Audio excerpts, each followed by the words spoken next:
Putin has a heart attack. We got in. Look, we got into the database. Russian ships in the Pacific and Northern Fleet's nuclear submarines are under a new attack by SBO.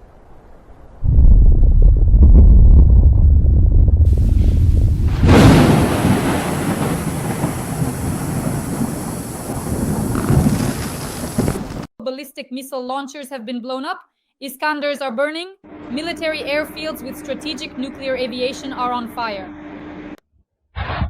Oh! Wow, Isbud.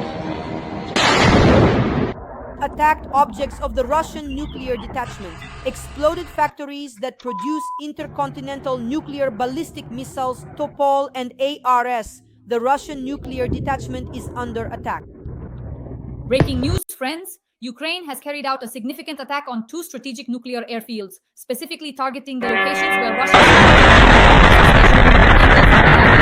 These airfields are considered highly important military sites, as they serve as bases for aircraft capable of delivering nuclear weapons. The attack represents a notable escalation in the ongoing conflict, highlighting Ukraine's willingness to strike at critical elements of Russia's military infrastructure.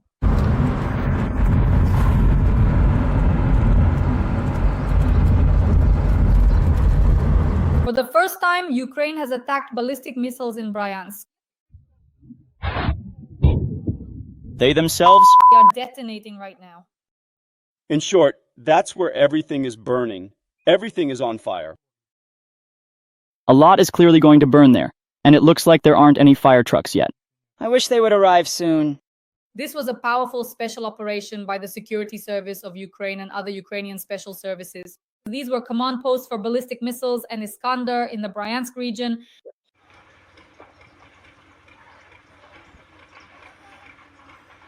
Ukraine is also preparing to attack Russian ships in the Pacific Ocean.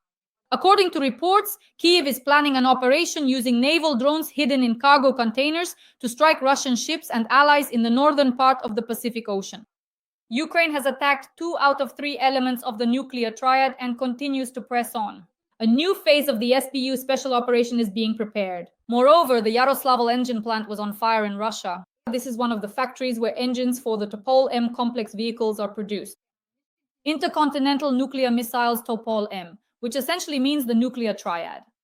Let's discuss all this with the President of the Assembly of the Peoples of the Caucasus, Ruslan Kutaev. Ruslan Makamatovich, welcome. Dasha, good afternoon. Greetings to our viewers. Ruslan Makamatovich, we attacked ballistic missile launchers in Bryansk. This is a historic event. Let's start with that. What do you have to say about Ukraine's armed attacks? Well, this is a logical continuation of Ukraine's actions. Ukraine is starting to act further and deeper, and the vast expanse of Russian military, let's say, industry has a lot of different types of enterprises on its territory, warehouses, and there are military units as well. And as we can see, the Ukrainian special services are demonstrating, first of all, that they know where everything is located. Secondly, that they can reach these targets.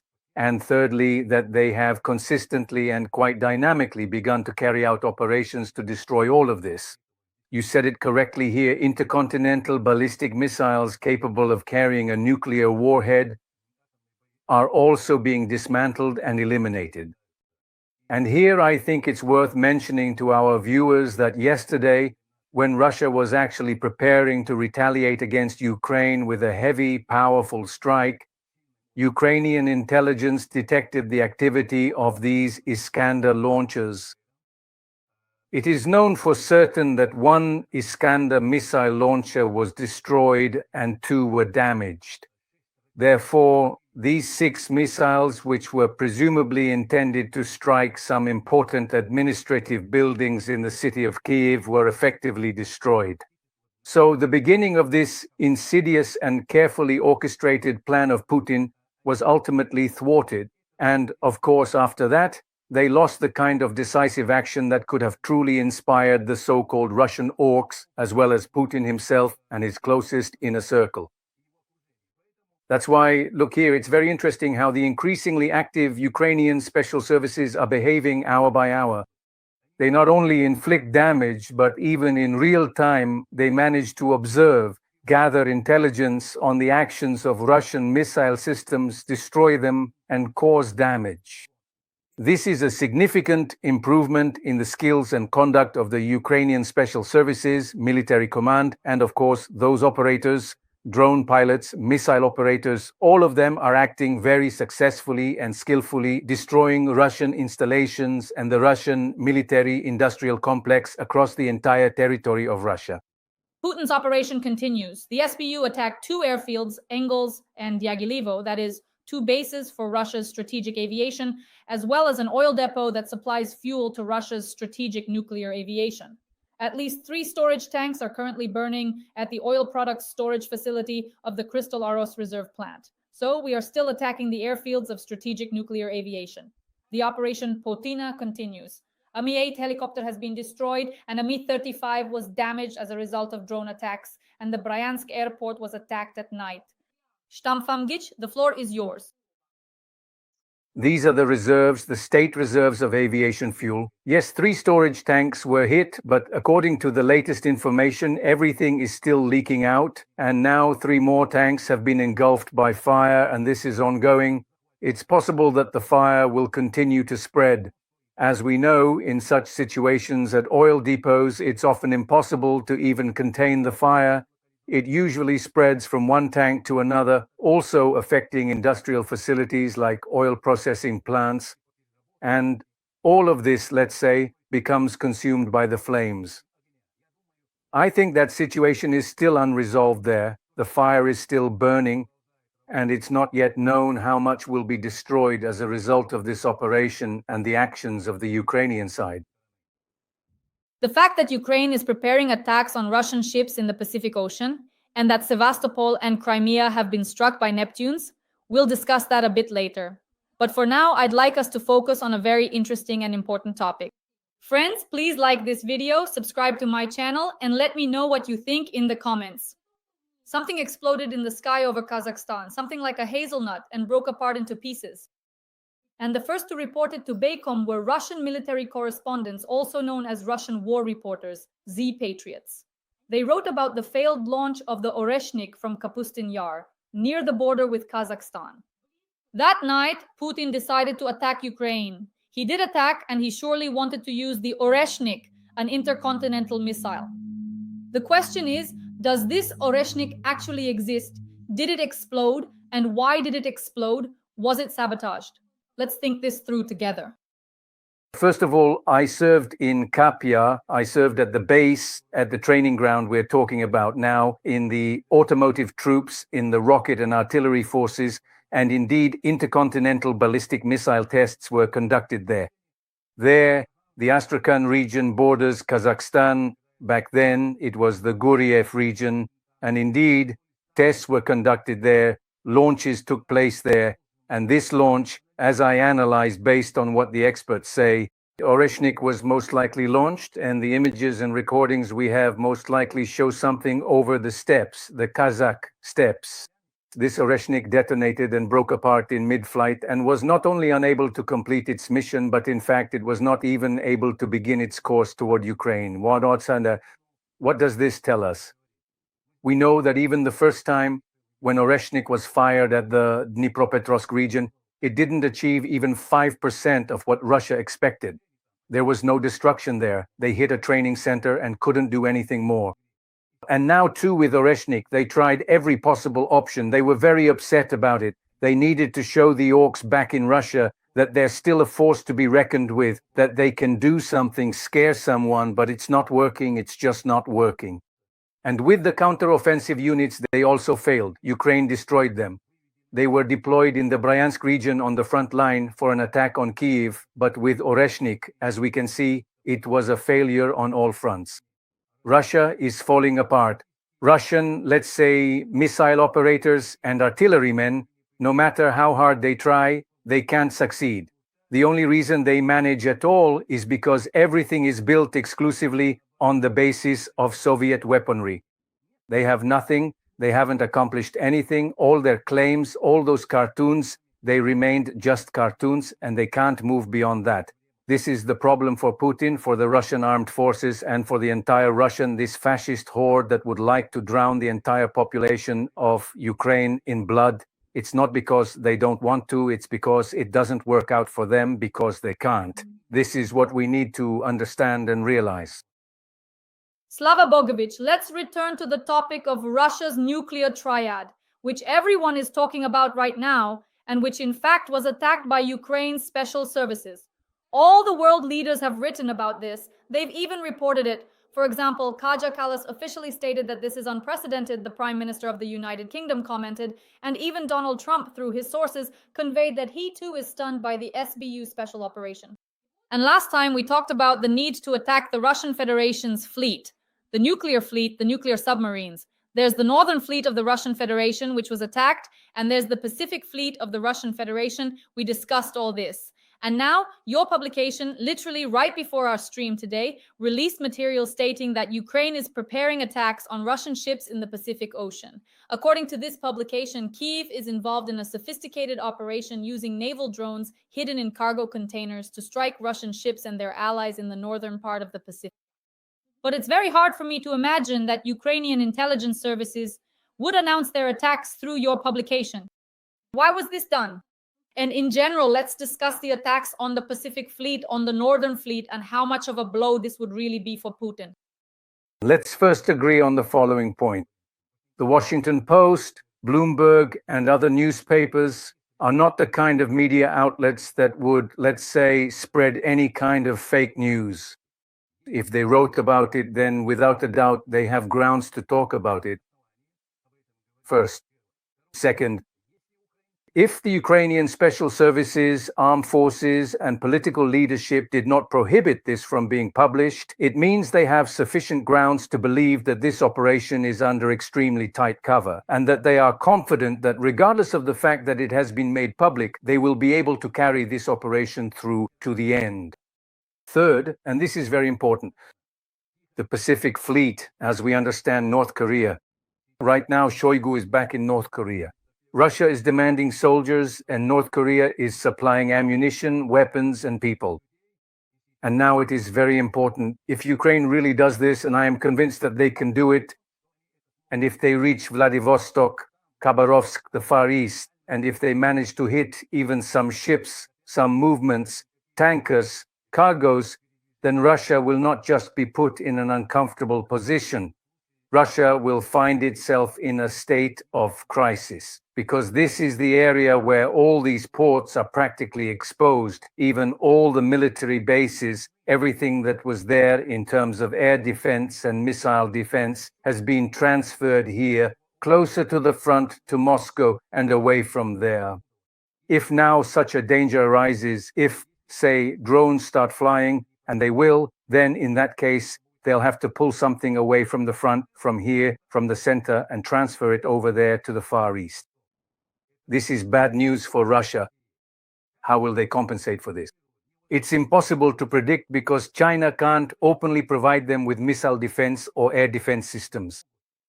North Korea doesn't have the means to defend against such weapons. Russia itself either doesn't produce this at all, or if it does, it's only 1 or 2 units per year. There are no spare parts. There aren't the kinds of machines needed to manufacture such complex military equipment as missile and air defense systems.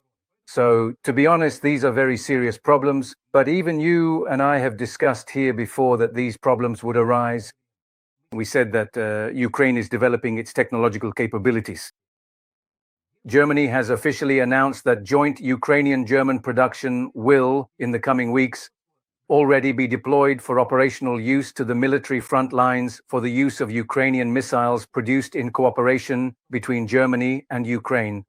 These are the first fruits not just of the supply of weapons and ammunition, but of the work of joint ventures in Ukraine's military-industrial complex with Europeans, with the British, with the Germans, with the Poles. And these are the results. That's why they're able to reach Irkutsk. And that's why there's real reason to believe they'll be able to reach Vladivostok and everywhere else, even Murmansk. That's why our expectations are not just wishful thinking. Our expectations are genuinely high, and all of this together is destroying Russian logistics. Ammunition and weapons, people can't manage to deliver them not only to the front lines, but even to the frontline zone. They can't get there, and they're being destroyed there. This is how things are working, how relationships are improving, and the whole approach to everything is evolving. It's no coincidence that Russian war correspondents are making noise about this. They're talking, for example, about the appointment of Madya as the commander of drones in Ukraine. What kind of commotion did that cause? A person who was sitting in a trench just as an ordinary soldier or a sergeant started out as an operator. Look at what he achieved. Is something like that even possible in Russia? Never, under any circumstances, could such a rise happen in Russia just because of someone's personal qualities. It's impossible. But it can happen in Ukraine, and that's why Ukraine is winning. That's why Ukrainian engineering thought is ahead. Why? Because here the principle is that if you can take the initiative, if you know how to create, that's the Ukrainian way, and that's why they're winning. There's no need to be surprised. They will keep advancing, and that's the outlook for this war. We are expecting another series of explosions in Crimea. Military facilities in Simferopol have been attacked with Neptunes. There is a kilometer-long line of trucks at the Chonhar checkpoint entering the annexed Crimea, a huge number of explosions, and once again the Kerch Bridge is under attack. There is an alert there. But before we discuss this, the segment called Occupied Crimea Shamkomdek, I want us to talk about a very important point. The West, Europe, and America did not provide us with all the weapons because they were afraid of nuclear escalation. They were afraid of that nuclear triad. They were afraid that if they gave Ukraine weapons to win, to attack Russia deep into its territory, to drive the Russians out of our land, Russia would start World War III, a nuclear war, and so on. And now Ukraine is demonstrating that we have attacked Russia's nuclear triad and there is no nuclear war. Let's just discuss this precedent together. So Ukraine did this with drones, right? Not with multi-billion-dollar weapons. In other words, we attacked multi-billion-dollar weapons, about $7 billion in total, using drones, unmanned aerial vehicles. Indeed, at first, when this nuclear, more precisely, this top-level strategic aviation was destroyed, it was assumed that after this, if they ever intended to use nuclear weapons. By the way, that's exactly what they were shouting about over there. In Russia, in Moscow, the military correspondents, they were encouraging the political and military leadership to use it if they ever intended to do so. But we knew they would never do it. Why won't they do it? Because they are hostages of the situation they themselves created. Their families, their money, their status, all of it depends on the West. They study there, they live there. They keep their money there in the West. They didn't start this war to die and not for some idea. They started it because of the whim of a madman who, somewhere deep inside, was offended by something. So what? The president is young, a progressive president of Ukraine, and everything about him irritated Putin, his youth, his intelligence, his insight. And so he decided, as he said himself, to teach this jester, this clown, a lesson. But in the end, it turned out that Vladimir Putin was, in reality, the true jester, the clown, and the coward. As soon as a situation arises that could even be considered slightly dangerous, he immediately runs away, he hides, he conceals himself, he hides, and he is afraid to make a decision. He is always hesitant, always fearful, and he avoids making any real decisions whenever there is even the slightest risk. So, after this web operation, a truly brilliant operation was carried out, he called Trump and started complaining to Trump, dear little Trump, about Ukraine, about terrorist acts. And Trump's behavior is unclear. The president of the greatest country, the greatest state, what is he doing? He is, in fact, making terrorist demands on behalf of a terrorist state. And Trump voices these demands to the whole world.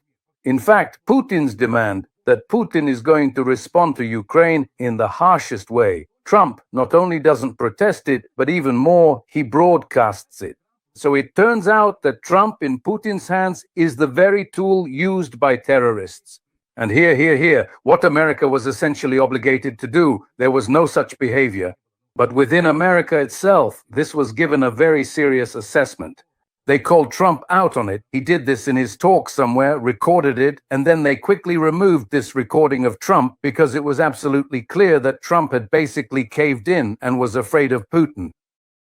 Over there in America, they understand that Putin is using Trump as a tool. Putin did everything to put pressure on Ukraine. Putin did everything to use Trump. He really is taking advantage of him. And all of this, I repeat, when you look at it from different perspectives and from different platforms or forums, no matter who is speaking or making decisions, in any scenario, Ukraine has not only not backed down, not only has it not stopped. And as we discussed a bit earlier, Ukraine has continued its operations. Ukraine is not looking back at anyone. Today, Ukraine understands that it will only have what it achieves on its own. It's not European weapons, it's not American weapons, but Ukrainian drones that managed to accomplish what they did. And now, regarding what was said in the Washington Post, they didn't say that they would strike with American Tomahawks. No, what they said was that Ukrainian drones will reach Vladivostok and they will attack the Pacific Fleet. This is the very character of Ukraine, the character of the Ukrainian military and the Ukrainian president. They stop at nothing. They keep moving forward. And this alone can stop Trump, Putin, and everyone else. Shamkomdek, Russian public pages and Russian media have reported that Putin had a heart attack, and that's why he hasn't appeared in public for a long time. I would like you to comment on this. Well, I wouldn't rule it out. If he ever does have a heart attack, it's bound to happen eventually because blow after blow keeps coming at him, one after another. Look, for example, at the meeting between the Chancellor of Germany and the President of the United States. He arranged his meeting in a very skillful, elegant, and diplomatic way. And what principled position did the German leader demonstrate? He did not, on any issue, refuse to support Ukraine. He made it absolutely clear, even to former President Trump, that the country which carried out the attack is, without any doubt, Russia. It is Russia, and only Russia, that is the country that is unequivocally bringing evil. And so, when Ukraine is fully supported from all sides, when Ukraine is making progress on the front lines, when Ukrainians are getting stronger, look, just think about how much power and money has been poured into Ukrainian society just to find at least 3 people who would crow that Zelensky should be removed or that the war should be stopped. They can't even find 2 or 3 people to support what they've been shouting about for 3.5 years, to back them in Ukraine, in Ukrainian society, among the Ukrainian people. Of course, from something like this, not only will he have a heart attack, I think he might just kick the bucket altogether soon. And that's why I think others understand this too. Other people, even those close to him. Actually, that's why, in my opinion, you and I have discussed this before. Right now, most likely, there are serious discussions underway about removing Putin from office. And in order to keep him from interfering, they're talking about using one of his daughters, specifically Tikhonova. And that's why I think this is also real, and it's also serious. Putin understands. He can't win. Putin understands. He hoped that Trump could do something, that he could present Ukraine as a side that has already capitulated. Trump can't do that. He can't because besides Trump, there's also Congress, there's the US Senate, and in the end, there's the American court system. And there are the American people, 67% of whom support Ukraine. And all of this together doesn't even give the Russian political leadership hope that help might come from somewhere. That by forcing Ukraine and Europe, which is a close ally of Ukraine, to yield, it would bring victory to Russia. Victory, Russia cannot win. Russia needs someone to hand them victory. There is no such player today who can do that. And that's why we can confidently say Ukraine is moving toward its victory. Ukraine is doing everything to win. And going forward, this will happen much more often and more effectively. And over there, on the Russian side, they know and understand this. Samkodic, to sum up on occupied Crimea, right now we are carrying out a huge number of special operations, attacking the military airfield and the Kerch Bridge for the 3rd time. And now, once again, Neptunes are attacking Crimea. Moreover, according to local social media channels, truck entry onto the Kerch Bridge has been closed. When entering the peninsula via the so-called land corridor through the occupied territories, security forces are searching every truck with a magnifying glass in search of friendly drones. Well, and in general, there is already information that the Kerch Bridge is closed again, and it's expecting a strike. There's an air raid alert. What do you think? After the Ukrainian Neptunes, the German Taurus missiles will follow. I have no doubt about that. They're taking aim. Did you notice? Right now, at this very moment, there's a considerable amount of commotion and heightened activity around the Kerch Bridge, both from the land side, from Crimea and from Krasnodar, meaning from both sides of the Kerch Bridge, and also by sea. These maritime drones, which are unmanned and remotely operated, are all being actively deployed now. They are currently searching for the most effective and impactful way to strike. The effectiveness and precision of Taurus missile strikes is already well known and widely recognized around the world. They will almost certainly try them out on the Kerch Bridge. In Crimea, people already understand and are aware of this. They understand why. How do I know this? They're fleeing from there. People are leaving. People who came to set up a business. Some were lured in. Some came voluntarily. Some wanted to live there. Some needed to settle down. They realized that you can't build a life there anymore. They understand that the noose is tightening. So what do they want? They want to escape from Crimea. They understand that they could become hostages. Not hostages of Ukraine, but hostages of the FSB NKVD troops, who won't let them leave and will keep them as hostages, because there's a danger that through this bottleneck in the Kherson region, the Ukrainian army might and definitely will attack Crimea as well. That's why they will continue trying to keep these residents of Crimea as hostages. That's why everyone understands, and that's why everyone is running away. Swim, breaststroke, freestyle, or any way, urgently leave Crimea. Analysis by the President of the Assembly of the Peoples of the Caucasus, Ruslan Kutaev. Dear friends, please like this video and subscribe to my YouTube channel. In the comments, write a few kind words in support of Ukraine and the armed forces of Ukraine. Because we are working for an audience all over the world so that they know the truth about Russian aggression.